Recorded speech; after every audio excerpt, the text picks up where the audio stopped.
Desde pequeno, jogar sempre foi uma das coisas que eu mais gostei de fazer. E pra mim, 2020 foi um ano importantíssimo pro mundo dos jogos. Não só porque teve todo o lance da pandemia e do isolamento social, em que os games serviram como uma forma de preencher boa parte do vazio de muita gente, mas como também tivemos muitos lançamentos que levantaram discussões sobre questões sociais, filosóficas, econômicas e até mesmo sobre a indústria dos games no geral. E pessoalmente, um dos jogos que mais me prendeu ano passado foi Hades, desenvolvido por um estúdio independente chamado Supergiant Games, já conhecido por ter criado outros jogos bem marcantes. E eu acho que Hades me prendeu tanto assim por causa de vários aspectos, como por exemplo todo o trabalho que eles colocaram no game, que vai desde o sistema de diálogos que praticamente nunca se repetem, até a arte e dublagem do jogo em si.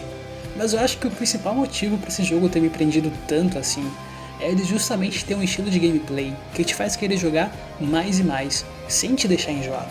E por isso, eu acho que a melhor palavra para descrever o porquê de Hades funcionar tão bem é porque eles souberam criar um ritmo muito bom.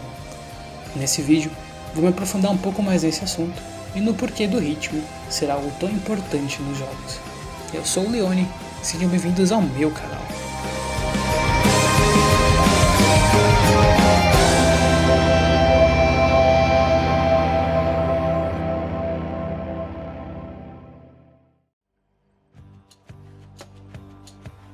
Para quem não sabe, Hades é definido como um jogo do gênero roguelite, uma variação de outro gênero muito conhecido chamado roguelike. Quase todos os jogos desse gênero são famosos por terem um ritmo frenético e serem bem difíceis. Isso acontece porque normalmente esses jogos trabalham muito com um sistema de repetições, ou seja, você precisa repetir o seu progresso várias e várias vezes para ficar mais forte no jogo. Isso é conhecido nos jogos pelo termo grind.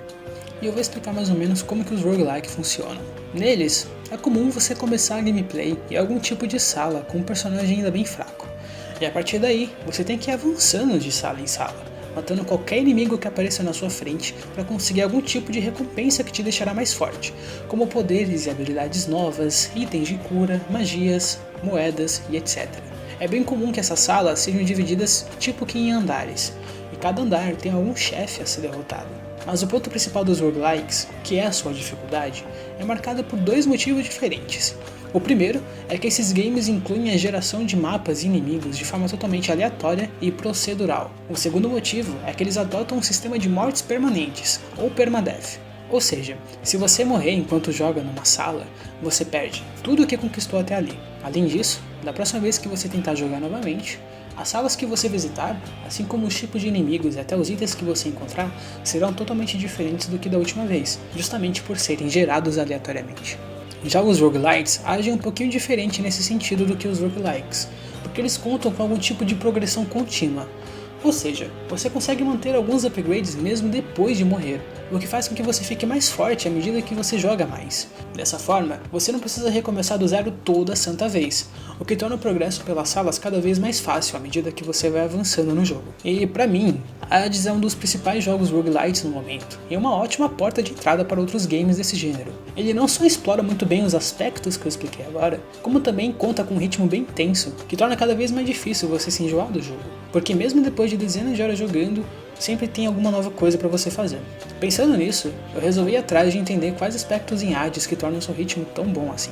Lembrando que esses aspectos foram baseados apenas na minha experiência com o jogo e com vários outros games que eu joguei ao longo da minha vida, e não se aplicam a todos os jogos ou a todas as pessoas. Alguns dos aspectos que eu falar aqui podem não ter o mesmo impacto para você, ou não serem tão aprofundados em algum outro jogo, por exemplo.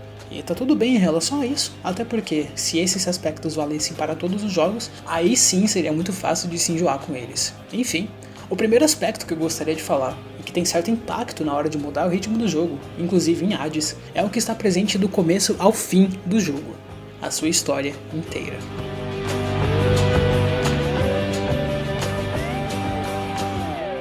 Nos jogos, a história é responsável não só por dar todo o contexto do que está acontecendo, como também servir como combustível para as motivações dos personagens e também do jogador.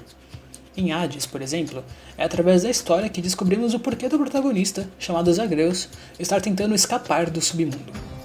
Basicamente, Zagreus é o filho de Hades, o deus do submundo na mitologia grega, que é basicamente o inferno. Se você já assistiu Hércules, Cavaleiros do Zodíaco, ou acompanhou qualquer outra obra baseada na mitologia grega, Você provavelmente deve conhecer bem a figura de Hades. E como qualquer pessoa sã, Zagreus não é lá muito fã do pai e quer escapar daquele lugar a todo custo. Mas para fugir do submundo, ele precisa cruzar ele inteiro e atravessar algumas de suas regiões mais famosas, que no contexto do jogo funcionam como aqueles andares que eu falei antes. Esses andares são Tártaro, o campo de Asfódalos, os Campos Elíseos e o Templo de Estige, além da própria superfície da Terra. E cada uma dessas regiões representa uma fase diferente do jogo, que vai ficando cada vez mais difícil. E para ajudar nessas fugas, que no contexto de jogos roguelikes são referidos como runs, Zagreus recebe ajuda de diversos outros seres famosos da mitologia grega, como Aquiles, Caos e os próprios deuses do Olimpo, que são inclusive peças fundamentais para a progressão das salas. Inclusive, existem algumas informações da história que são reveladas pra gente de forma automática, como a principal motivação para os Zagreus querer sair do submundo. E também existem informações que nós só descobrimos quando realizamos algumas tarefas completamente opcionais, que se desenvolvem muito bem e vão dando mais detalhes sobre a história de outros personagens principais, secundários e até mesmo chefões que você enfrenta. O legal é que a história realmente leva em conta tudo o que você está fazendo enquanto você tenta fugir a cada run que você faz.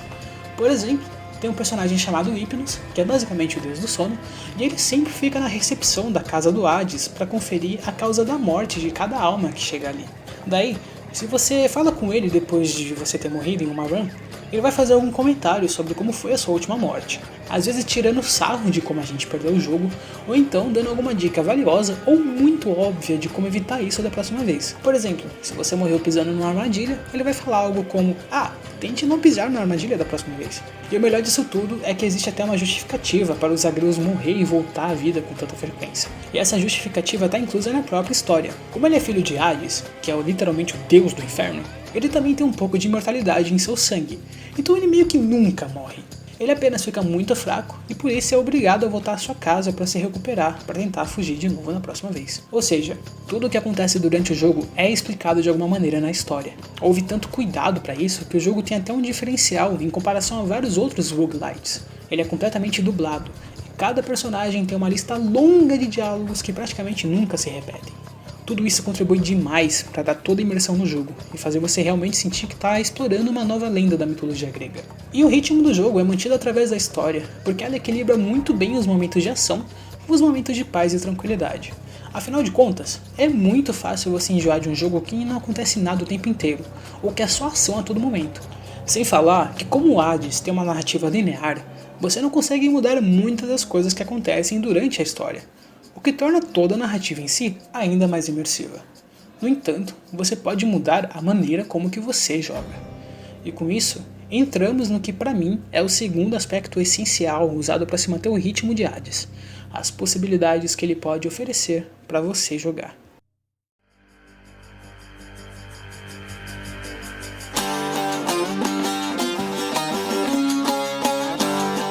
Quando eu estou falando de possibilidades, eu me refiro às várias opções que um jogador pode escolher para jogar o game. Por exemplo, existem aqueles jogos que vão te dar a opção de você enfrentar inimigos furtivamente, em combate direto, em combate à distância, ou quem sabe misturando tudo isso. Também tem jogos que deixam você escolher entre vários times de futebol ou carros esportivos para você competir em algum torneio, por exemplo.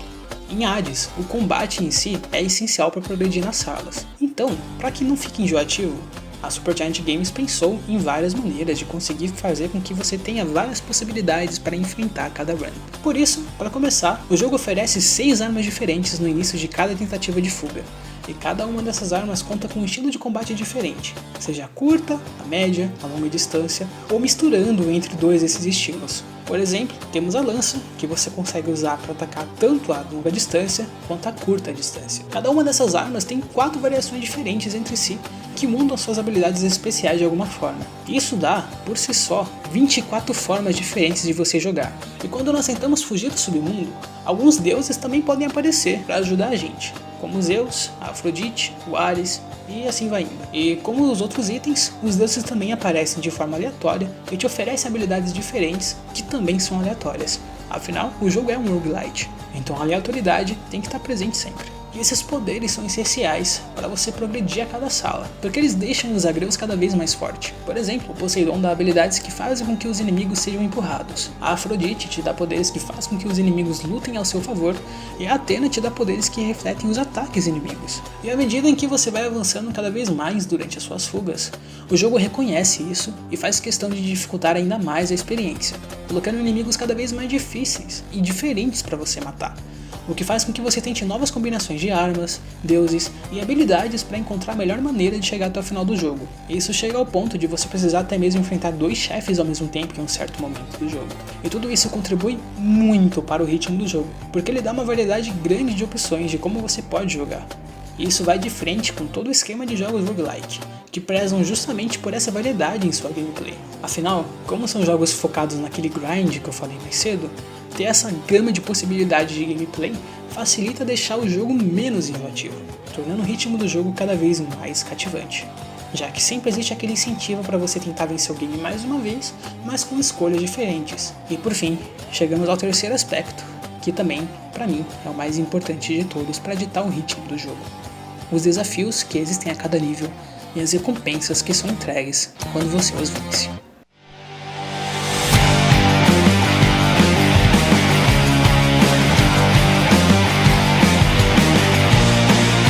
Hades joga desafios na sua cara toda hora.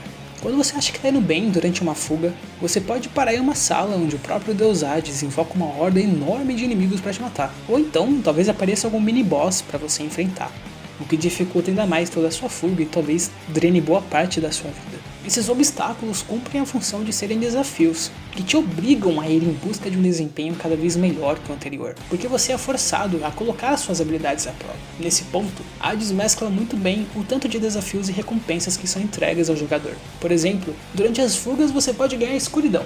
A cada vez que você morre, é possível melhorar as habilidades dos agreus antes de começar qualquer run, gastando essa escuridão que você coletou em várias opções diferentes, como mais vida, mais sorte para conseguir itens e habilidades melhores, ou até mesmo ganhar chances adicionais de continuar jogando na mesma run, mesmo depois de você morrer.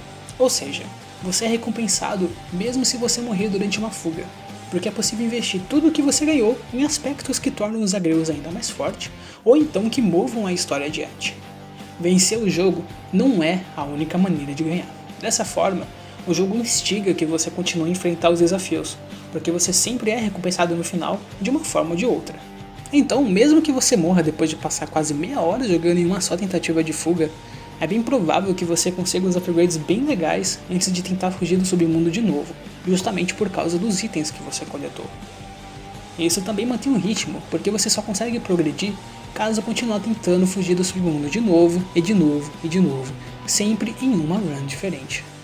E como eu falei antes, as próprias recompensas que você ganha podem ajudar a mover a história adiante, ou podem ajudar a melhorar sua relação com outros personagens, ou simplesmente ajudar na decoração da casa de Hades. E tudo isso tem algum impacto na jogatina, porque, querendo ou não, são recompensas que você ganhou pelos seus esforços. Ou seja, aquela sensação de saber que existe algo maior a ser conquistado depois de todos os seus esforços que você teve durante o jogo é algo constante, porque todos os desafios que você enfrenta sempre te darão uma recompensa no final, de uma forma ou de outra. Juntando esses 3 aspectos, da história, das possibilidades e dos desafios e recompensas, Hades conseguiu, para mim, alcançar o nível perfeito de ritmo que um jogo pode ter. Aquele em que você sempre quer investir mais e mais tempo, porque cada parte do jogo te trará algo de bom em troca. Tudo o que você fizer tem algum impacto diferente, e não é em vão.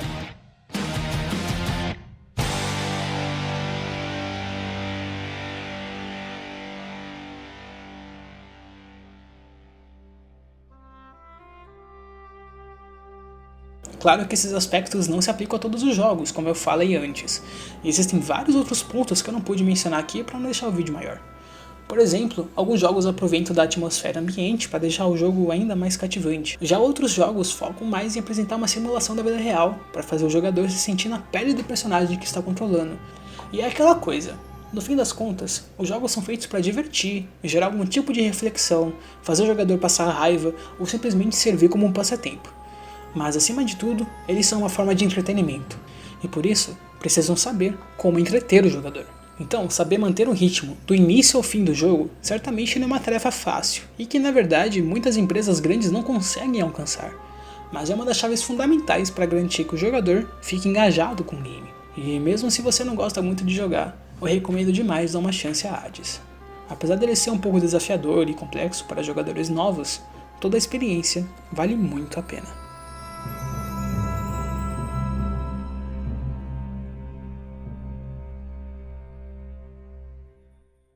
Se você gostou do vídeo, deixe o seu gostei e inscreva-se no canal.